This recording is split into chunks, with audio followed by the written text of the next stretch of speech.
The stop at Monteverde was a very big deal. This island of bandits and thieves was home of the island's notorious ruler, King Rasuli.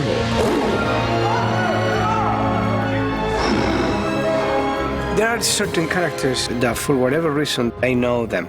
He is a pirate king. He's very unpredictable. He defines himself as I am a very angry happy. Whatever that means, he makes a word out of that. Angry happy. I'm certain you didn't mean any of that. We did have a joy working with Antonio every single day he was there. He brought such a commitment to this Rasuli. crazy character, King Rasuli. Me. Enjoy the feast. Right, beard time now. Are you ready? No, I'm never ready, but just go. Just go. Just the touch of it. Moustache is the most part. Antonio Banderas, he is the Pirate King. By that time, I'd been starting to do all the pirates, and my team had really taken it on and were getting fantastic stuff made. My friends, I am from Monteverde. Welcome. And so I kind of knew where the pirates were going, so I just wanted to make him the king of all my other pirates. How do you do pirates in a different way? These were pirates from all over the globe, been gathered together. Lots of tribal scars and lots of tattoos and dust and dirt. Whose idea was that? All right, we'll keep it. Monteverde is this island where animals and people live in this fantasy world in complete harmony. We are being attacked! And everything is for the sake of having fun as actors. And I saw that in Robert from minute one, and I think he detected something like that from me. So we started just having fun with those characters. He just slays it. Banderas is fantastic. Would you like to change hats? I am here because of what happened between action and cut. I love it. That possibility to become somebody and to live in universes that are different to the one that we live, filled with sweetness, This beautiful delicacy. humor, adventure. That is the secret of the whole thing. Keep going.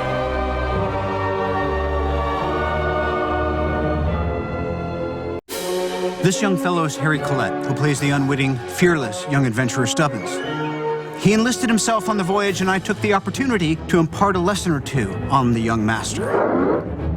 You don't have to write it down. You know what? Write it down. Write everything I say. You both should write down. I mean, it's like a dream, and it doesn't really sink in. And then when you see the movie, I guess it does sink in. You just have to really flow with it. You are going back to whatever burrow you emerged from. At the start, Dolittle hates sewings, which hopefully wasn't the case with me and Robert. I completely forgot about my co-star. I absolutely love Robert, same as Stubbins absolutely loves Dolittle. Dude, I give you food, I give you macaroons, and then you block the lens? Sorry. You see that connection with Stubbins and Dolittle because it's there with Harry and Robert. I remember seeing his screen testing and going, oh my God, I wonder if that's what like Tom Cruise was like when he was 11. But he's very much his own guy.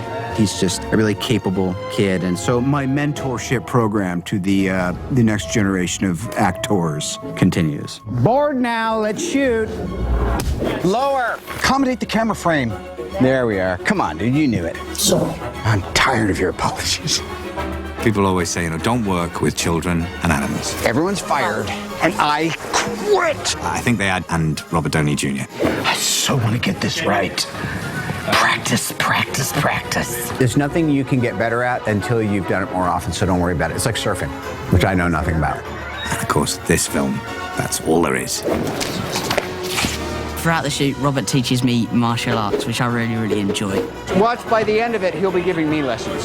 Your weapons are stacked up. Mine are closer. See, that's just me trying. I guess you're just going like that. Touch wood doesn't happen, but if it ever happened in the real world, it could be really useful. He's getting quick now. Yes. He's gonna break my nose before we're done. You got it. Now step forward. There it is. You're stud. You see the improvement already? No hesitation. Yes. When you watch Robert work, you just want to stare at him, really, even though you can't because it's a bit weird. Just lock right into me and sell it. Sell it like your life is on the line. Okay. You're killing it, by the way. I know all of his one-liners before we shoot. Moving on! So this is before a take. No! Talent's ready. Talent's ready. Roll sound. Cut, schmush. Roll sound! Let's shoot this turkey. All right, let's shoot this turkey. He has a lot of phrases and there's too many to remember. What? Pardone. Why is nothing easy on this crap? Green diaper time. I'm not changing a thing. It's poetry. I'm really lucky to have Robert on this set to give me advice. A year from now, this movie will be out and the phone's gonna be ringing. So get all the schooling you can now. Exactly. I like you, dude. And I really believe in you. He's made me a much better actor. He's not only just a co-star, he's like my friend. It's hard to call it work. We've been through a lot. HC and RD. Jay. Wait a minute. I smell something. What? It smells like Pickles? hope. Ever wish that you could talk to animals? John, slow the boat down! I want to go faster. I can. Private conversation. Okay. And it's not just idle chit-chat with a polar bear. We have finished. Is this a pep talk? Because it's a weird one. There's adventure, excitement, magic even. In Dolittle, we had a parrot named Polynesia. I'm Polynesia. She always gives me great advice Wake up, John! We think you should save the Queen. that I refuse. You help the Queen or we are leaving. Just hearing her voice gets me in line. Don't make me count. Don't make me count. Deep breaths, Doc. Dab Dab's got your back. Octavia Spencer as the bird brain. My name's Dab Dab. Smells lovely, Doc. So I want to know your name because I understand that you understand that I understand. I mean, I do understand. We all know Octavia is a woman of great intellect. Presenting. Dr. Dolittle is in the... So how does she play a not-so-high-flying duck? This is how. Don't forget Doc's forceps. That's a leak, Dab Dab. Sure it is. Tom Holland plays Jip. Everyone's gonna get to see me be a dog. Nice to meet you. He is an adorable dog who sports some glasses, which clearly Dolittle has helped him with. And he is given the very important job of staying back and guarding the Queen.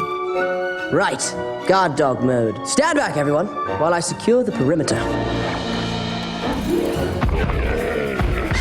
You know Selena Gomez. When we first meet her, we soon discover the fox who sits on her head. And that's Marianne Cottier. We got a boat to catch and we're burning daylight. Height not, ma chérie. We have the perfect plan. She plays this feisty fox who works alongside Betsy. And they're on a mission. We're wanted in 3 forests, and it's not an escape mission unless you're being chased. Whoa! Let's talk about Rami Malek. Are you scared? I am terrified. My right-hand man is Chi-Chi, the gorilla. I am not a prisoner of fear. Nobody's perfect. I really don't want to fight you. We're not fighting, are we? It's a therapeutic session. Just because gorillas and humans are genetically similar doesn't take anything away from his heroic adventure. Come on, 1, 2. Jab, jab, cross. Oh my gosh! Hey! I'm Plimpton. Every heroic adventure needs a heroic sidekick. Mine is a brave and semi-noble ostrich. Woo! I didn't break anything! Today's gonna be a good day. I'm gonna do nothing, just prance around, think my own thoughts. He's also my faithful steed, but since he's anti-leather, I have to ride him without a saddle. Not my business. I'm in my happy place. I'm unavailable. Which, is a problem. Oh, you've gained weight. John Cena. He plays Yoshi. I'm a polar bear who's always cold. John Cena really got into the soft heart of Yoshi. There's no doubt about that. I'm all warm and fuzzy inside. That's friendship, bro. Kevin, our squirrel, is voiced by Craig Robinson. Talking to you. Yes, you. No one messes with my family. Total scene stealer, but that's why you get Craig Robinson, because you're like hoping he's going to steal the scene. Kevin's log, day unknown. The killing has ended. Let there be life. Let's just say that Kevin, he harbors a bit of resentment against this kid and doesn't really understand why everybody's accepting him into this adventure. He's coming to finish the job. He won't rest till I'm dead. He's obsessed. We got Ralph Fiennes to play Barry. Dr. Dolittle, remember me, your old patient. It's Barry. He's Tiger. Hello, lunch. Tigers eat people, right? So Barry's very scary. He's got tiger blood. I'm changed. Look at me. No one I eat will ever be good enough. Yes, Mother, I know!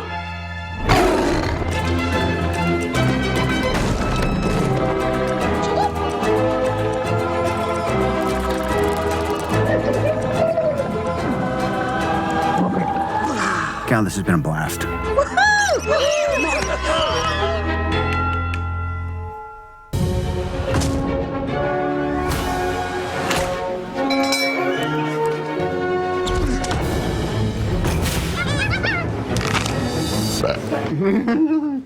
Joe Roth came to us with this script that Steve Gagan had written. It all works. It's beautiful. It's beautiful. They say that Robert was the person that they had in mind when he wrote it, and Robert and I read it, and we thought, this is really fun. I'll live for this.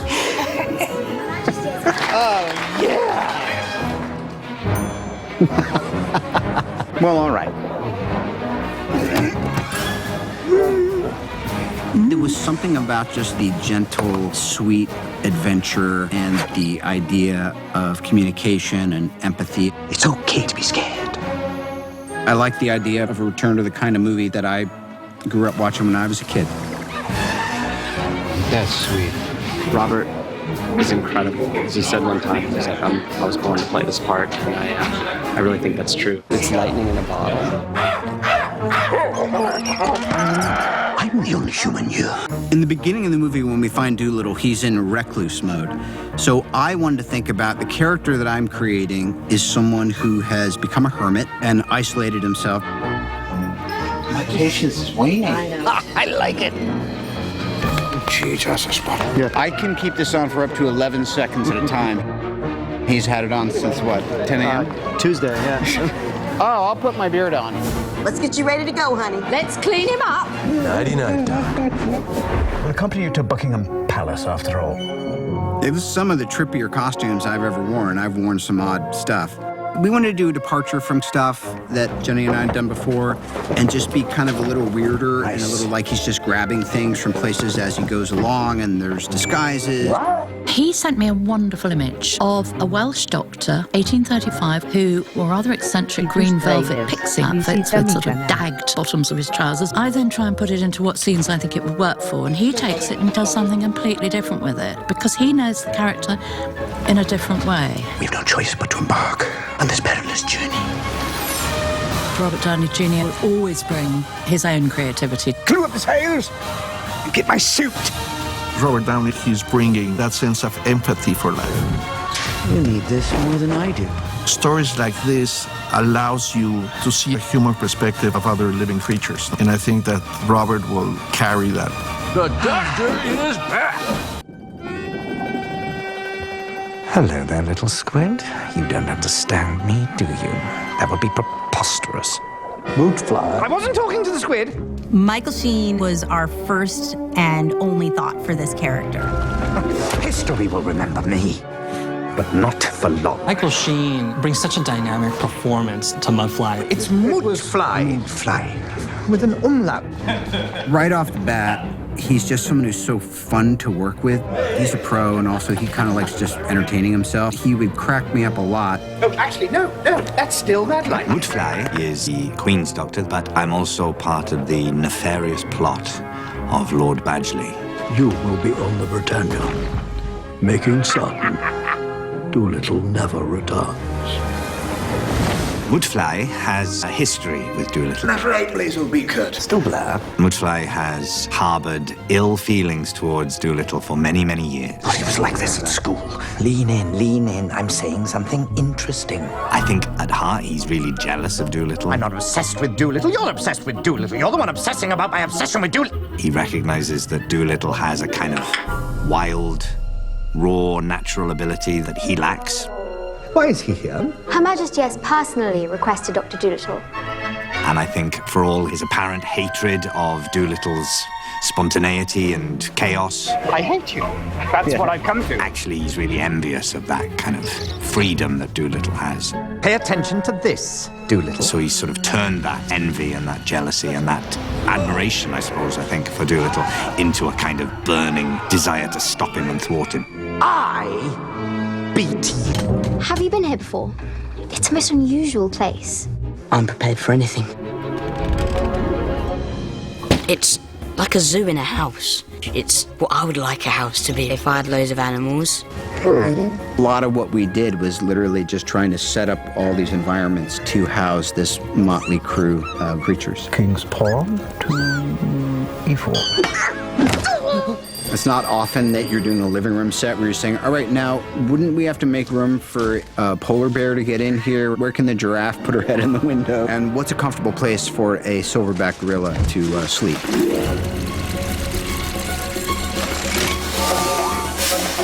Smells lovely, Doc. As you'll see in the film, the animal feeder itself sat in the middle of the room. Something that was a very, very tiny line in the script of how the animals eat, and we developed this whole idea of mechanising it. And on cue, as you see, we start to get some steam. And if you look up, you start to see things starting to rotate, and you watch as vegetables, nuts and Brussels sprouts fall into this area. That then comes down into this area here, where you can see we get some feed. We wanted to also add other instruments. Then it was talked that maybe there could be a machine that makes tea. We embraced that there was animals within the environment here. So the idea was there was an animal in here rotating this round. There's a spoon that picks up the tea leaves, brings it over to the cup, and that triggers everything else. And pours a cup of tea.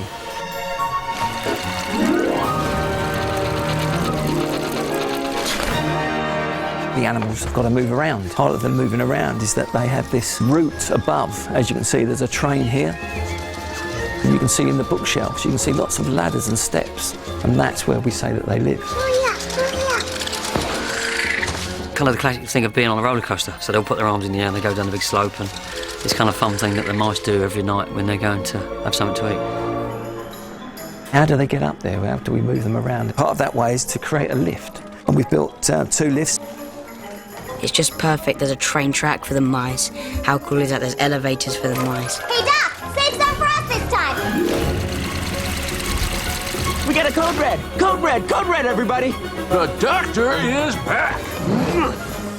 The operating theatre was slightly different from the rest of the set in that it was a completely unused space. It had been left to sort of go fallow, with plants growing into the windows, and it needed to be seen in such a way that they could just whip off all the covers from the machinery and perform an operation there and then.